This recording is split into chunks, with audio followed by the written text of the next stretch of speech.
जिंतूर प्रतिनिधी रामप्रसाद कंठाळे। जिंतूरमध्ये उमेदवारी मागे घेण्याच्या शेवटच्या दिवशी राजकीय रणकंदन पाहायला मिळाले। तहसील कार्यालयाबाहेर दोन गटांचे कार्यकर्ते भिडल्यानं परिस्थिती तणावपूर्ण बनली होती।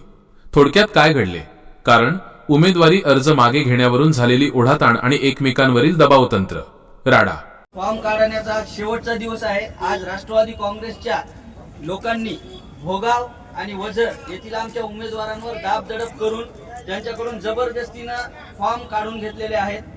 आणि यामध्ये आता कुठले ते वझरच्या उमेदवाराचा फॉर्म काढून घेतलेला आहे। त्याच्या अक्षरशः असे गळा दाबून पाठीमागे मानेला दाबून त्याला मध्ये घेऊन गेलेले ते। आम्ही त्यांना बोलण्याचा प्रयत्न केला, परंतु ते त्याला असं जबरदस्तीनं धरून ओढत नेत होते ते। आणि ही म्हणजे लोकशाहीची यांनी बालुशाही केलेली। फॉर्म काढला का तुम्ही? फॉर्म दोघांनी काढला, फॉर्म मध्ये वझरच्या उमेदवाराचा काढला, आता काढ वझरचा एक आणि भोगव दोन उमेदवारांनी परत घेतलं का? तुम्ही एकही फॉर्म दिला त्यांना? हो। अच्छा, तुमचं त्यांच्यासोबत बोलणं झालं नव्हतं का? बोलणं झालं होतं, परंतु हे त्यांच्या जवळच बसलेले होते। जबरदस्ती म्हणजे तुम्ही आरोप करत आहे की लोकशाही आहे, लोकशाहीमध्ये त्यांच्या गळ्याला पकडून त्यांनी फॉर्म काढला। सीसीटीव्ही असेल तर आताच्या उमेदवाराचा तुम्ही तहसीलचा सीसीटीव्ही चेक करा। त्याच्या मानेला असं धरलेला त्या उमेदवाराला त्यांनी आतमध्ये नेलंय। आतमध्ये नेऊन त्या उमेदवाराला त्यांनी जबरी ते फॉर्म काढायला भाग पाडले। आम्हाला त्या उमेदवाराला बोलू सुद्धा दिलं नाही।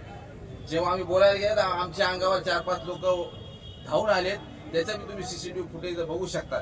तुमच्या अक्षरशः तुमच्या समोर हे सगळं घडलेलं आहे। त्या उमेदवाराला आम्ही दोनदा बोललो, ते म्हणजे मला माझ्या घरच्यांना सुद्धा त्यांनी प्रेशर केलेलं आहे तिकडे गावात। म्हणजे एवढी दादागिरी झालेली आहे। एवढ्या दादागिरीमध्ये जर का लोकशाही टिकत नसेल तर मग पुढे या भविष्यात आपल्या तुमच्या आमच्या सारख्यांचा काही अस्तित्व राहणार नाही। तर आमची प्रशासनाला, माननीय एसडीएम साहेबाला, मान्य निवडणूक निर्णय अधिकाऱ्याला एवढीच आमची विनंती आहे की ते सीसीटीव्ही फुटेज चेक करा आणि त्या आमच्या माणसाला धरून आणलेलं बघा, ज्यांनी आणले त्याच्यावर कारवाई केली पाहिजे।